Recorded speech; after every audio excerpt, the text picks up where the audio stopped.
जय हिंद दोस्तों, मैं इरशाद आपके सामने मैथ्स का नया सेशन लेके आया हूँ। नंबर सिस्टम हमारा पार्ट 1 हो चुका था। नंबर सिस्टम पार्ट 2 चल रहा है, लेसन नंबर 7 है।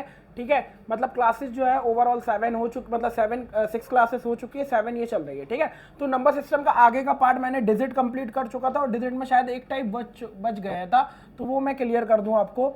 एक टाइप की क्वेश्चन ये लिखा हुआ है कि 1 से लेकर 900 तक में अंक 6 कितनी बार आता है। तो यहां पे याद रखिएगा कि 1 से लेके 100 तक में कोई भी डिजिट की बात करेंगे तो कोई भी डिजिट 20 बार आता है।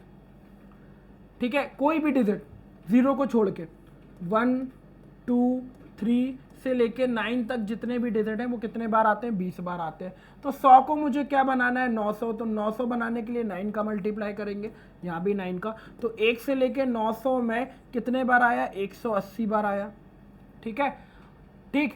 अब अगर मैं बात करूं कि अंक 6 का स्टार्टिंग पॉइंट अगर मैं बात करूंगा सैकड़े की पोजीशन, मतलब 100 की पोजीशन में 600 से होता है, सॉरी 600 601 ऐसे बढ़ते बढ़ते जाओगे 699 तक।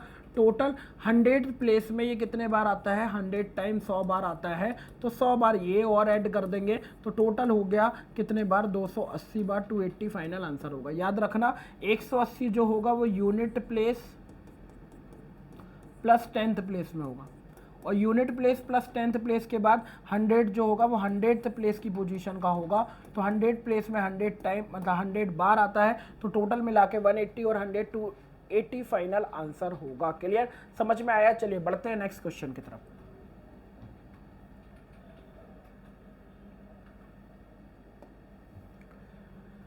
ये नेचुरल नंबर का एक टाइप है। नेचुरल नंबर के टाइप में आगे बढ़ रहे हैं, मैं एक एक टाइप के क्वेश्चन में भी करते हुए चल रहा हूँ। तो नेचुरल नंबर का टाइप है भाई, है ना। नेचुरल नंबर के टाइप में अगर मैं बात करूंगा तो बोला है कि एक छात्र को पहले कुछ प्राकृत संख्या का योग करने के लिए कहा गया, वे एक प्राकृत संख्या को जोड़ना भूल गया तो कुल योग 575 प्राप्त हुआ। तो बताइए वह कौन सी संख्या जो वो जोड़ना भूल गया। ठीक है, तो क्वेश्चन क्या अगर मैं बात करूं यहाँ पे कि सबसे पहले आपको नेचुरल नंबर की डेफिनेशन पता होना चाहिए कि नेचुरल नंबर की डेफिनेशन क्या होगी। ठीक है, तो नेचुरल नंबर की डेफिनेशन क्या है भाई? नेचुरल नंबर की डेफिनेशन होती है जो 1 से स्टार्ट और कहां तक जाए, इनफाइनाइट तक जाए, वो नेचुरल नंबर की डेफिनेशन होगी। मतलब starting from 1 and and from infinite it's called a natural number. Clear, 1 से स्टार्ट होकर इनफाइनाइट तक जाएगी वो कहलाएगी नेचुरल नंबर। अगर मैं बात करता हूं कि पहले कुछ नेचुरल नंबर का सम करने के लिए कहा गया, तो आपको मेथड पे डायरेक्ट लेके चलना हो, जो कॉन्सेप्ट पे ढालना है। 575 का हमने क्या किया, 2 टाइम्स कर दिया, तो ये हो गया 1150, 1150। अब 1150 में अगर मैं बात करता हूं तो 1150 से एक बड़ा स्क्वायर लेना है। क्या लेना है? स्क्वायर। एक 1150 से बड़ा स्क्वायर होगा 1156, 1156 किसका होगा, 34 का। तो इसके पहले किसका स्क्वायर आया होगा, 33 का आया होगा, जो कि क्या होगा 1089। ठीक है, तो आपको क्या करना है, 1150 से करीब वाला स्क्वायर लेना। तो 1150 के करीब कौन है, 1156 किसका होगा, 34 का। तो हमने लिखा n+1 डिवाइड बाई 2, ये सम का पैटर्न है। तो n की जगह क्या रख दिया, 34 ज्यादा करीब आ रहा है, 34 इंटू 35 डिवाइड बाई 2 करा, 2 से कैंसिल करोगे 17 आएगा, और 17 में 35 का गुणा कर दोगे, 85 का 5 8 आ गया, 51 और 8 59 हो गया। तो 595 595 आपकी वैल्यू आएगी, जो कि सम की वैल्यू होगी। और 595 अगर मैं लिखता हूं तो 575 से ये कितना ज़्यादा है, 595 575 से कितना ज़्यादा है, तो हमने देखा 595 575 से 20 ज़्यादा है। तो यहाँ पे माइनस करेंगे तो कितना आएगा, 20 आएगा। तो यहाँ पे 20 यहाँ पे फाइनल आंसर होगा, मतलब ए ऑप्शन यहाँ पे फाइनल आंसर होने वाला है। 20 यहाँ पे फाइनल आंसर होने वाला है, ए ऑप्शन। क्लियर, चलिए आगे बढ़ते हैं नेक्स्ट क्वेश्चन की तरफ।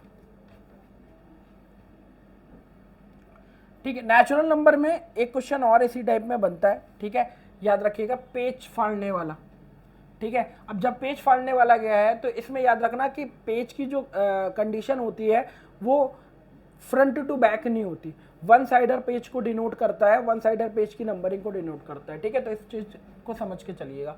एक कॉपी जिसमें 1 से n तक पेज नंबर है, उसमें से वह एक पेज फाड़ देता है, शेष बचे हुए पेजों का योग 999 ट्रिपल मतलब 999 है, वह जो पेज फाड़ा गया उसका पेज नंबर क्या होगा, ठीक है। तो 999 का हमने पहले क्या करेंगे, सेम पैटर्न 2 टाइम्स कर दिया, ठीक है। 8 आया,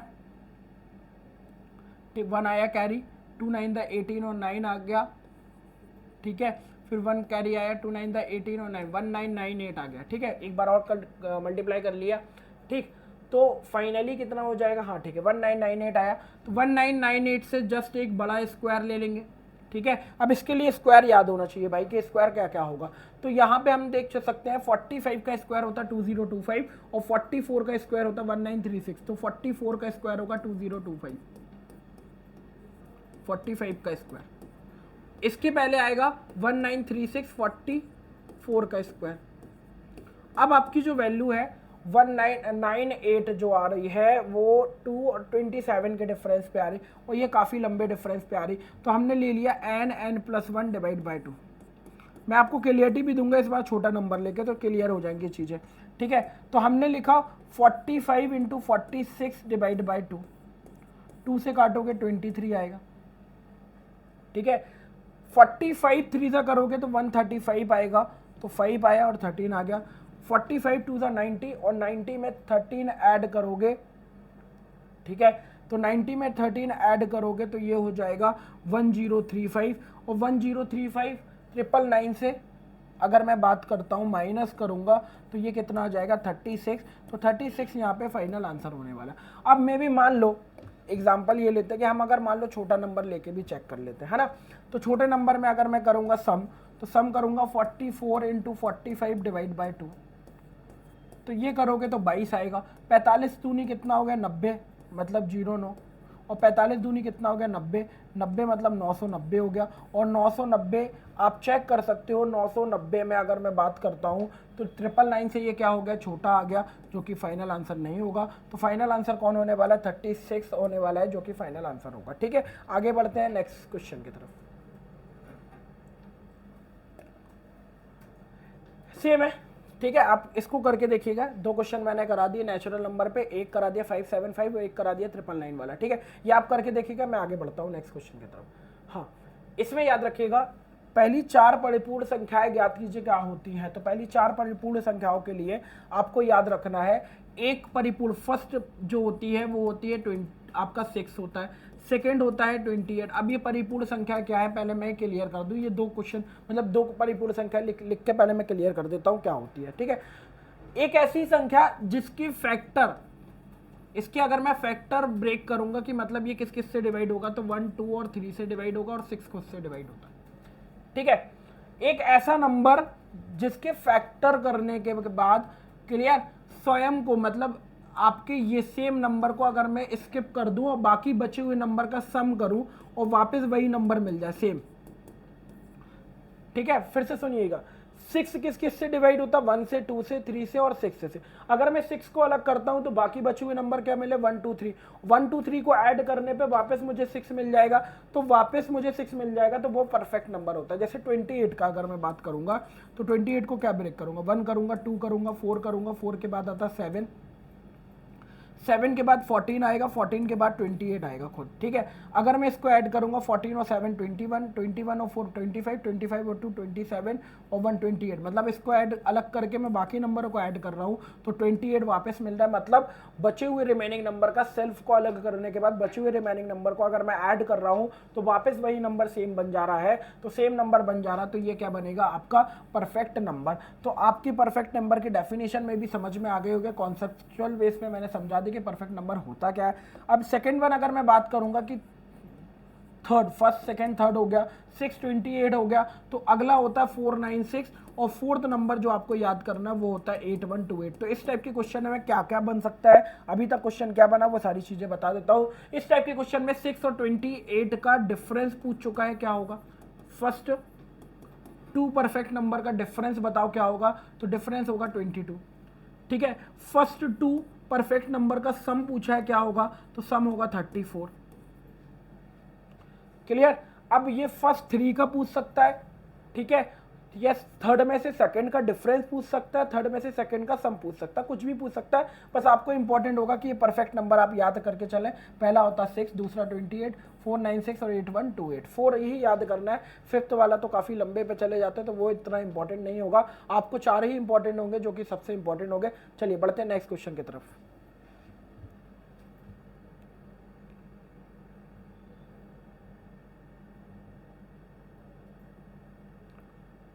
चलिए, हाँ भाई, यहाँ पे एक अनाउंसमेंट भी है, ये भी सुन लीजिए, ठीक है। गौतम आईएएस एकेडमी में एमपीपीएससी के बदलते पैटर्न पर आधारित पेपर हिंदी व इंग्लिश माध्यम में समय पर और व्यवस्थित रूप में उत्तर पुस्तिका का मूल्यांकन, हर टेस्ट का सॉल्यूशन, हर टेस्ट की कॉपी देते समय आपकी कॉपी की प्रत्येक अच्छाई अथवा कमियों पर डिस्कशन और हर टेस्ट के बाद परिणाम जारी, ठीक है। तो ये टेस्ट सीरीज आपके लिए बहुत इंपॉर्टेंट होने वाली। जो भी एमपीपीएससी मेंस की तैयारी कर रहे हैं, आप एमपीपीएससी की तैयारी कर रहे हैं, तो वो इस टेस्ट सीरीज को दें। बहुत इंपॉर्टेंट टेस्ट सीरीज होने वाली है और न्यू पैटर्न पे आधारित है, ठीक है। बहुत बेनिफिट होने वाला है इस टेस्ट सीरीज को यूज करके। तो जो भी टेस्ट सीरीज ज्वाइन करना चाहता है वो इस दिए हुए नंबर पे कांटेक्ट कर ले, ठीक है। और जितनी भी जानकारी आगे की जानकारी आप चाहते हैं तो इस दिए हुए नंबर पे कांटेक्ट करके सारी जानकारी ले सकते हैं। क्लियर? चलिए आगे बढ़ते हैं अपन। हाँ, ये क्वेश्चन देखो, ये आ गया। दो परिपूर्ण संख्याओं के बीच का अंतर बताना है, क्या है? तो पहला होता है परिपूर्ण, होता है सेकंड परिपूर्ण संख्या 28 और पहली होती है 6। दोनों के बीच का डिफरेंस कितना आएगा? 22। तो यहाँ पे 22 फाइनल आंसर होगा। क्लियर? चलो आगे बढ़ते हैं।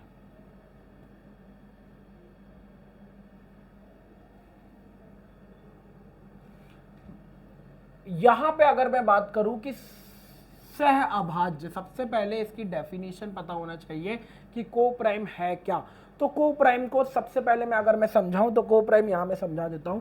को प्राइम में दो कंडीशन होती है। पहली कंडीशन बोलता है कि हमेशा को प्राइम दो नंबरों के बीच लगेगा, सिंगल नंबरों के बीच नहीं लगेगा। दो नंबर का होना बहुत जरूरी है, दो से ज्यादा भी हो सकते हैं, चल जाएगा। सिंगल पर्टिकुलर नंबर नहीं है, मतलब पेयर फॉर्म में होना चाहिए, ये मान सकते हो। पेयर फॉर्म में होना चाहिए, मतलब जोड़े के फॉर्म में होना चाहिए। दूसरा, इन पेयर का जो एचसीएफ है, पेयर का जो एचसीएफ है वो हमेशा क्या होना चाहिए? 1 होना चाहिए। तो पहले पेयर फॉर्म में हो, दूसरा पेयर का एचसीएफ क्या होना चाहिए? 1 होना चाहिए, ठीक है। तो ये होता है को प्राइम। अब बोला 24 से छोटे को प्राइम निकालना है जो 24 के साथ को प्राइम है। तो इसके लिए देखो, मैं आपको डायरेक्ट फॉर्मूले पे एक लेके चलूंगा जो इंपॉर्टेंट होगा। आपको एक टीएन निकालना है, टोटल नंबर निकालना। किससे निकालना है? 24 से निकालना। तो n की वैल्यू 24, 1 माइनस 1 अपॉन ए, 1 माइनस 1 अपॉन बी और 1 माइनस 1 अपॉन सी। इसी तरह से वैल्यू आगे बढ़ती जाएगी कंटिन्यू, ये ठीक है। तो 24 से छोटे, 24 से को प्राइम, तो 24 2 से डिवाइड करोगे कितना आएगा? 12। 2 से डिवाइड करोगे 24 को 2 से डिवाइड करा 12। 2 से डिवाइड करोगे कितना आएगा? 6। 2 से डिवाइड करोगे कितना आएगा? 3। और 3 से डिवाइड करोगे कितना आएगा? 1 आएगा। क्लियर? अब अगर मैं बात करता हूं तो यहां पे मैंने पावर जनरेट कर ली। तो पावर कितनी होगी? 2 की पावर 3 हो गई और यहां पे 3 की पावर कितना हो गया? 1 हो गया। तो मुझे मतलब क्या है, अच्छे समझिएगा। जो मुझे मतलब है वो मुझे इसके बेस से मतलब है, पावर से कोई मतलब नहीं, मुझे बेस से मतलब है। मतलब अगर मैं बात करता हूं कि ए बी और सी क्या है, तो ए बी सी बेस है। अभी दो बेस हैं तो इसलिए ए और बी लेंगे। अगर एक बेस और होता तो सी ले लेते, ठीक है। तो जितने बेस आगे बढ़ते जाएंगे फिर डी ई एफ सब आते जाएंगे, ठीक है। तो अभी दो बेस हैं तो इसलिए ए और बी लेंगे। तो एन की वैल्यू कितनी होगी भाई? 24। 1 माइनस 1 अपॉन 2 की वैल्यू क्या हो जाएगी? मतलब ए की वैल्यू क्या हो जाएगी? 2। और 1 माइनस 1 अपॉन क्या हो जाएगा? 3। इसको सॉल्व करोगे क्रॉस करके तो ये हो जाएगा 24 इंटू 1/2 और दूसरा हो जाएगा इंटू 2/3। 2 से 2 कैंसिल, 3 से काटोगे कितना आएगा? 8। तो ये 8 आपका फाइनल आंसर होने वाला, मतलब ए ऑप्शन यहाँ पे फाइनल आंसर होगा। 8 यहाँ पे आपका फाइनल आंसर होगा कि 24 से को प्राइम कितने होंगे? तो 24 से को प्राइम ये होंगे, ठीक है। 8 यहाँ पे आपका फाइनल आंसर होगा। क्लियर? समझ में आया? एन की वैल्यू गिवन होगी, ए की वैल्यू इसका बेस होगी, जो भी आप पावर वो करोगे, फैक्टराइज करोगे, पावर बनेगी जो भी, उसका जो बेस आएगा वही बेस आपका यूज होगा। क्लियर? तो ए बी सी की वैल्यू क्या होने वाली? बेस होने वाली। और 8 इसका फाइनल आंसर होने वाला है। को प्राइम की यहाँ डेफिनेशन भी बता दिया कि किस फॉर्म पे होते हैं, पेयर फॉर्म में होते हैं। और पेयर का एचसीएफ हमेशा क्या होना चाहिए? 1 होना चाहिए, ये याद रखिएगा। जैसे मैं इसमें एक एग्जाम्पल देना भूल गया, मैं एग्जाम्पल भी दे देता हूँ। जैसे मैंने बोला 2 और 3 ये आपस में को प्राइम है, 3 और 4 ये आपस में को प्राइम है, ठीक है। मैं लिखता हूँ 4 और 6, इनके बीच में पेयर तो है लेकिन इनके बीच में HCF 1 नहीं है, HCF कितना आ गया 2, तो ये को प्राइम नहीं होंगे। तो को प्राइम क्या होता है, जिनके बीच में HCF क्या होता है 1 होता है, वो को प्राइम होते हैं। क्लियर, याद रखिएगा। अब नेक्स्ट क्वेश्चन, यहाँ पे वह संख्या ज्ञात कीजिए जो 1 से 50 से कम है और 150 के साथ सहभाज्य तथा उनका योग भी ज्ञात करें। इस बार योग की कंडीशन भी बोल दी है, तो योग की कंडीशन के लिए याद रखिएगा। तो सबसे पहले अगर मैं बात करता हूं कि यहां पे 150 का फैक्टराइज करेंगे 150 का,